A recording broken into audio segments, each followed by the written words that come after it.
Hola, ¿qué tal? Paz y bien a todos. Me da mucho gusto poder compartir en esta jornada de Callos de Justicia Social organizada por el movimiento DIEC un tema, el de inclusión y diversidad funcional. Antes de iniciar, quisiera hacer una breve oración para pedir la ayuda del Espíritu Santo.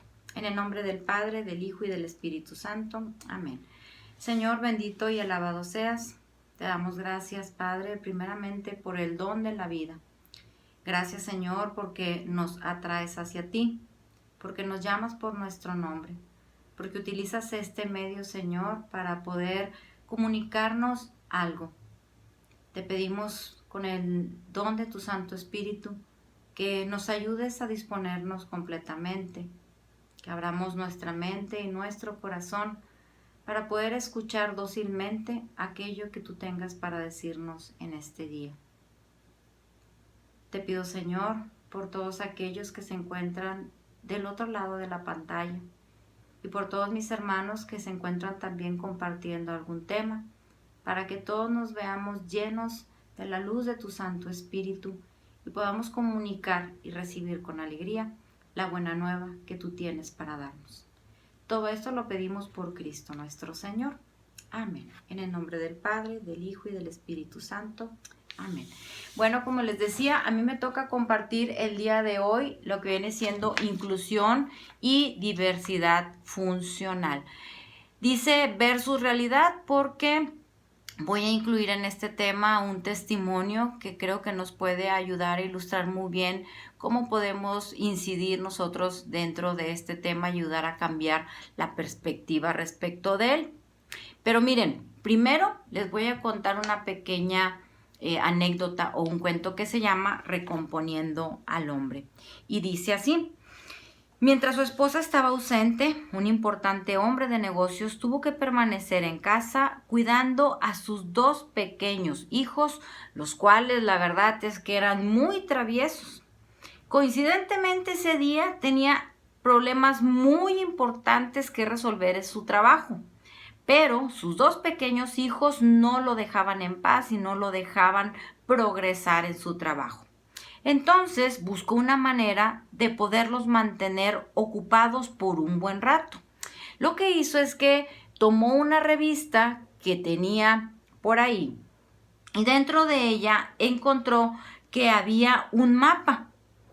Este mapa de geografía representaba al mundo entero, pero era muy complicado por los distintos colores sobre los diversos estados y todos los nombres que venían por ahí en el mapa. Entonces pensó en recortarlos con una tijera en pequeños pedazos y lo que hizo fue dárselos a sus dos pequeños hijos, desafiándolos a recomponerlo todo tal y como era. Van a recomponer el mundo. Y entonces él pensaba que aquel rompecabezas pues los mantendría ocupados un muy buen rato. Pero ¿cuál fue la sorpresa? Que un cuarto de hora después, los dos pequeños se presentaron ante su padre muy contentos con el rompecabezas perfectamente recompuesto. ¿Pero cómo hicieron para terminar en tan poco tiempo?, les preguntó el papá asombrado. Ha sido fácil, le contestaron.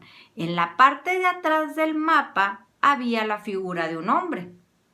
Nosotros nos hemos dedicado a recomponer la figura del hombre y del otro lado, el mundo entero se arregló sin problemas.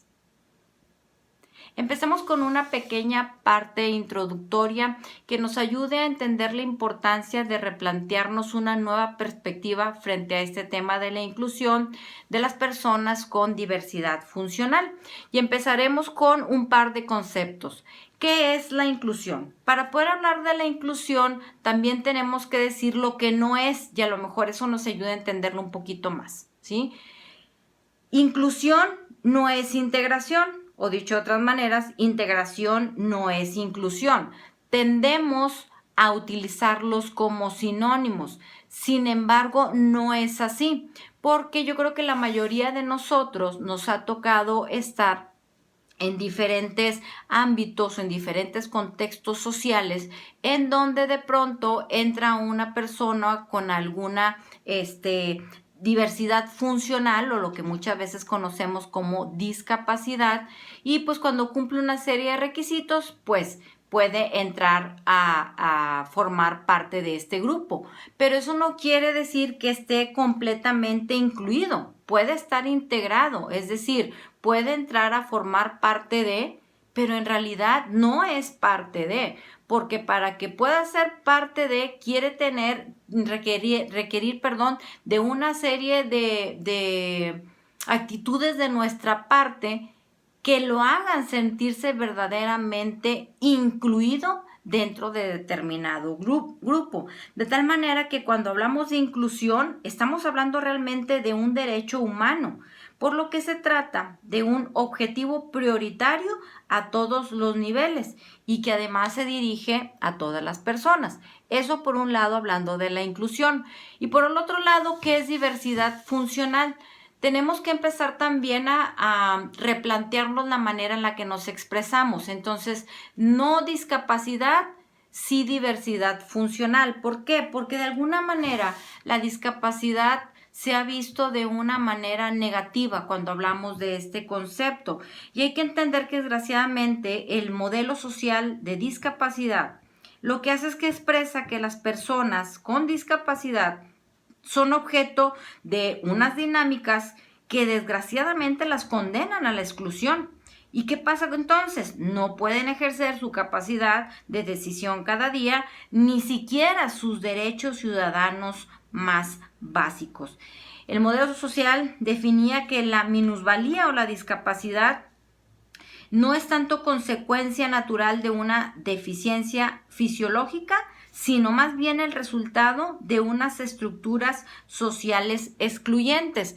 ¿Esto qué quiere decir? Pues básicamente que cuando hablamos de discapacidad, no estamos hablando tanto de una condición, que es a lo que nos estamos refiriendo, ciertamente, pero el resultado de esta discapacidad, de las personas que tienen que vivir con esta condición a lo largo de su vida, no es tanto resultado de su condición, tanto como de la manera en la que el modelo social ha venido actuando frente a estas realidades, porque hay que decirlo, es algo que está entre nosotros.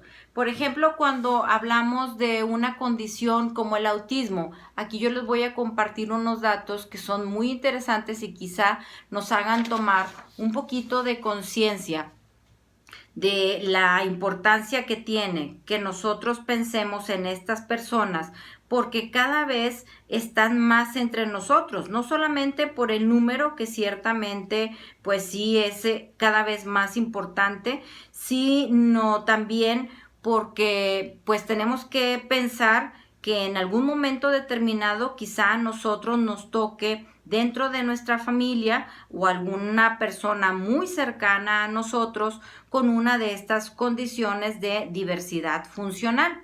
Entonces dice que pues realmente en México no contamos con números o investigaciones que nos den números concretos respecto de esta condición en particular. Lo que se sabe es que hay un caso de autismo por cada 68 nacimientos. Nos dice que cada 17 minutos nace un niño con autismo. Actualmente hay 70 millones de personas en el mundo que tienen esta condición. Y pues se calcula que va a haber un incremento del 17% en la incidencia. Lamentablemente el 46% de los niños que tienen esta condición son víctimas de bullying. Y como les decía, pues son datos que están a nivel global, a nivel mundial, pero que en México todavía desgraciadamente no existen muchos datos que nos ayuden a conocer cuál es la realidad concreta respecto de esta diversidad funcional. Pero sí podemos, creo, vislumbrar con estos números que cada vez va a ir yendo en aumento y que es importante que empecemos a tener conciencia de que estas personas necesitan verdaderamente de un proceso de inclusión, porque las vamos a tener también en nuestra familia, a lo mejor ya están en nuestra familia o con personas muy cercanas. Desgraciadamente, a lo largo del tiempo, cuando se ha hablado de discapacidad, se ha hablado de ella como en términos más bien negativos. Afortunadamente, en los últimos años ha venido una corriente orientada a integrar y normalizar esta condición de la diversidad funcional, debido sobre todo al incremento en la investigación en este ámbito. Y como les decía, pues sí, ciertamente se habla de un modelo social, pero tenemos que entendernos también dentro de la iglesia como insertos en una sociedad, de tal manera que si por un lado se nos pide una respuesta a nosotros como miembros de la sociedad, también se nos exige una respuesta cristiana.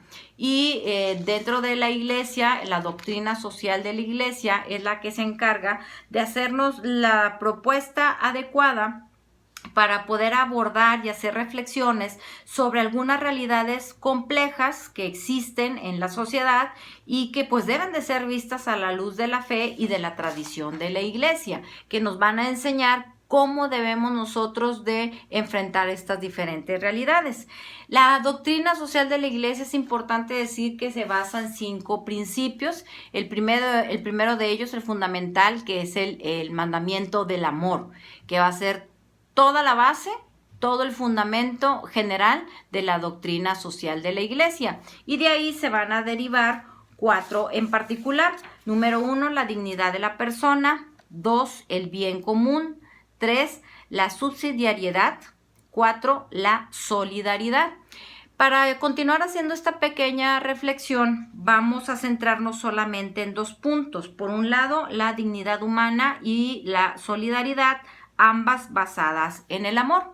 Hay 2 números que me gustaría nada más como hacer un resumen muy breve de ellos y que nos ofrece la doctrina social de la iglesia. El primero es el número 108, contenido en el capítulo 3, que trata sobre la persona humana y sus derechos.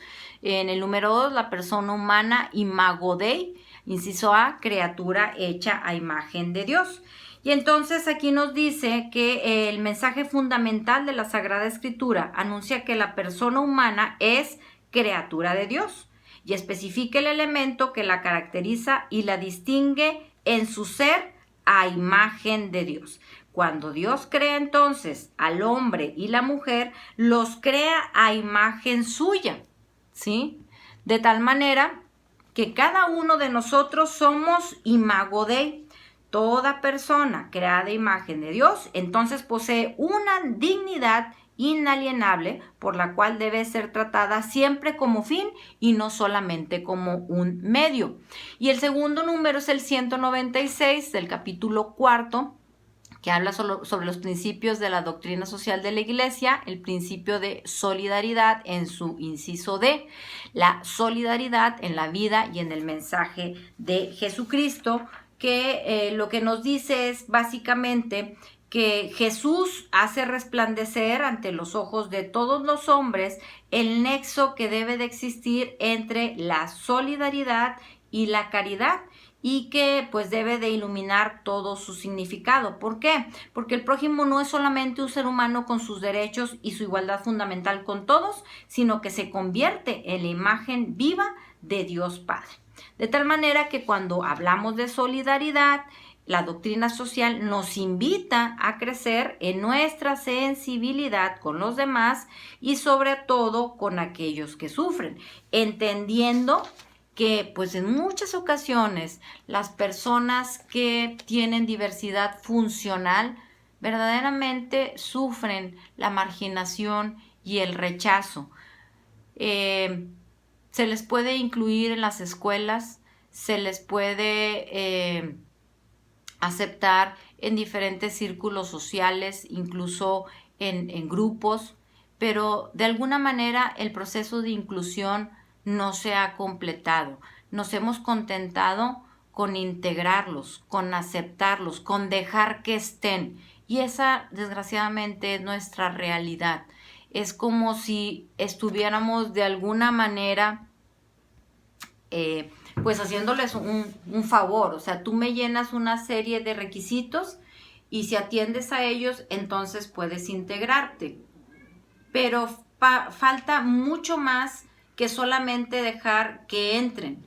Se necesita de una nueva perspectiva que verdaderamente los convierta en miembros de, y no solamente en miembros, sino en miembros muy valiosos. A veces se tiende a pensar que cuando aceptamos a una persona con diversidad funcional, personas que llamamos con alguna discapacidad, ya sea física o intelectual, le estamos como dando una oportunidad, cuando en realidad los que nos estamos dando la oportunidad somos aquellos que aceptamos que se integren a nosotros, y más allá de la integración, de la inclusión, porque es mucho lo que nosotros podemos aprender de estas personas, y erróneamente pensamos que nosotros somos los que le estamos brindando algo, cuando en realidad estamos permitiéndonos recibir mucho de todos ellos.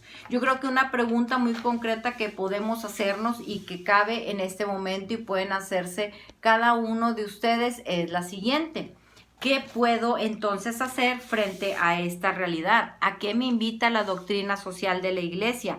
¿Cuál es la respuesta que Dios espera de mí frente a estas diversas situaciones? Y pues bueno, creo que algo muy sencillo de hacer, digamos, en cuanto a concepto, es lo que nos dice justamente el catecismo, perdón, la doctrina social de la Iglesia, en este número que comentábamos, 108, en cuanto a que cada uno de nosotros somos hechos a imagen de Dios, somos ese imago Dei. De tal manera que entonces tengo que esforzarme no solamente por ver a estas personas con diversidad funcional como un imago Dei, como una imagen de Dios, sino que yo mismo tengo que esforzarme por ser esa imago Dei. ¿En cuanto a qué? Si pensamos cómo podemos definir a Dios, pues las Sagradas Escrituras ya se encargan de decirnos quién es Él. La primera carta de Juan, en el capítulo 4, verso 8, nos dice que Dios es amor. Y también nos dice que el primer fruto del Espíritu es el amor. De tal manera que sin esto nada puedo y nada soy.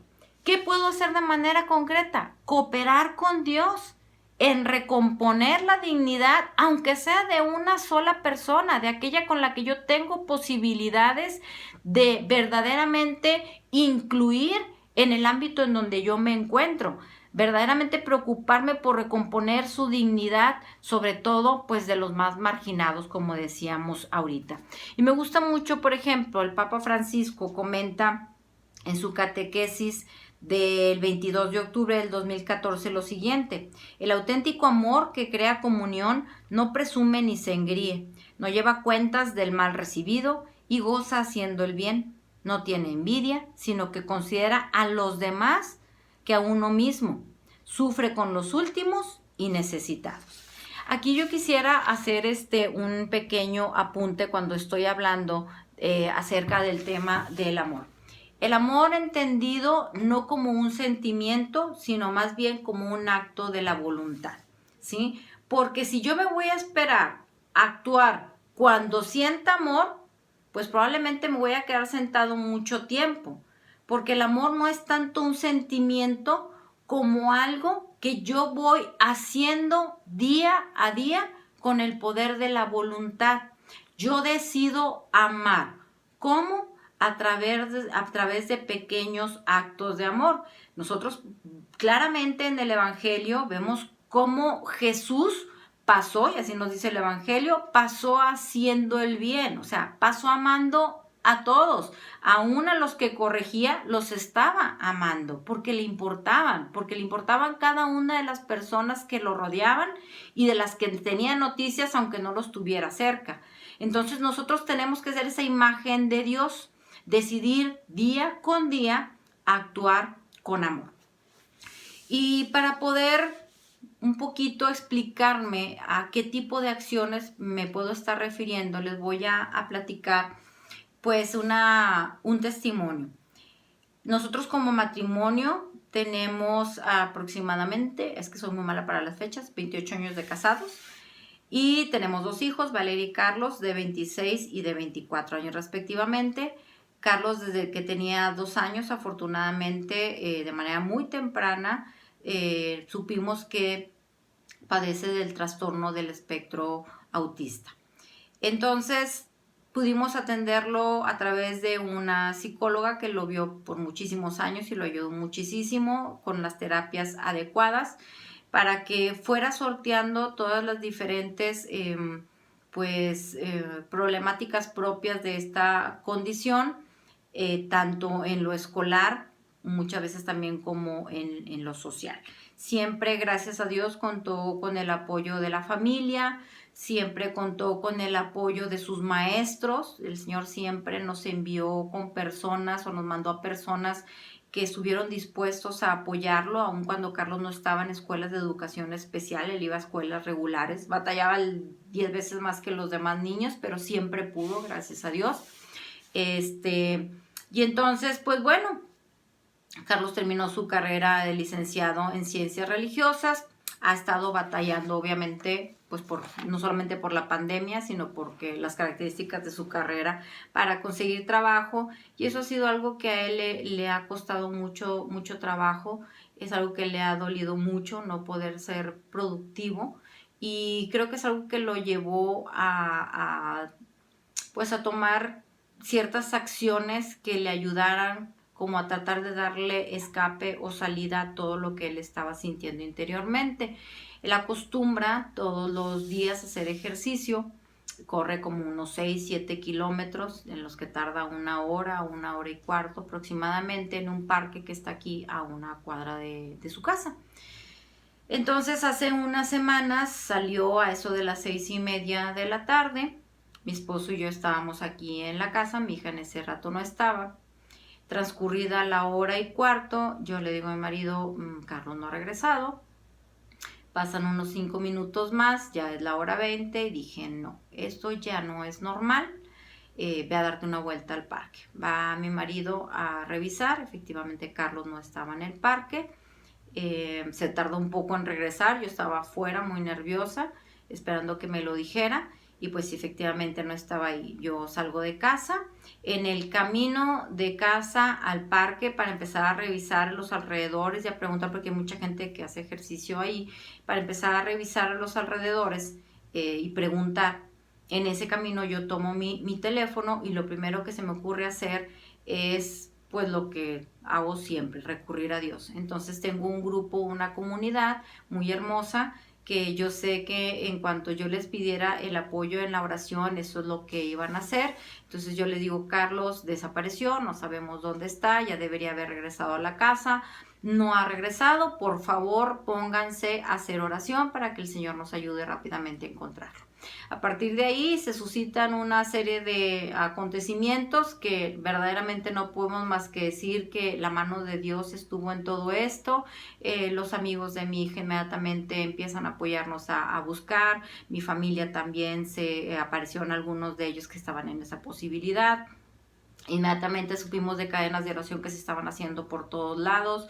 Yo subí un video platicando la situación en el Facebook. También subimos una imagen de Carlos con sus datos generales, diciendo que pues una persona que tiene esta condición de autismo. E inmediatamente las redes sociales se inundaron completamente de esta información. Ya 3 corporaciones policíacas tenían, pues eran aproximadamente las 9 y ya todos estaban enterados. Todas las policías de barrio, recibía yo llamadas y llamadas y llamadas, y no me lo van a creer, pero ni una sola de las llamadas que recibí me dio información falsa. Todos de verdad se escuchaban muy preocupados, diciéndonos lo vemos aquí, lo vimos allá, íbamos atando como que cabos con la diferente información que nos iban dando, que nos iban como que marcando una cierta ruta por donde Carlos probablemente había hecho un recorrido muy diferente a lo que él hace normalmente. Y pues bueno, de repente también veíamos grupos de personas estacionadas en las avenidas con las intermitentes puestas, pues ya de noche era mucha nuestra preocupación y el nervio de que no lo encontráramos, y era gente que estaba formando cuadrillas de búsqueda. Entonces, todas estas personas, ¿verdad? Eran gente conocida, pero les puedo decir que la inmensa mayoría de gente desconocida, que nosotros nunca habíamos visto, y que decidieron actuar con amor.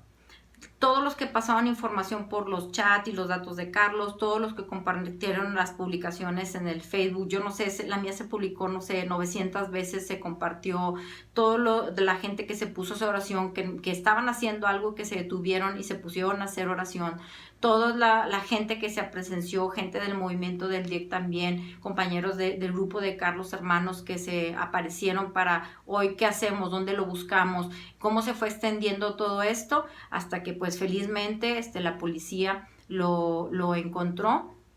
Nos llamaron para decirnos que ya lo habían encontrado, ver gente pasar alrededor nuestro, gente que sabemos que vive muchísimo, muy lejos y que se dejó venir para poder acompañarnos o para poder buscarlo.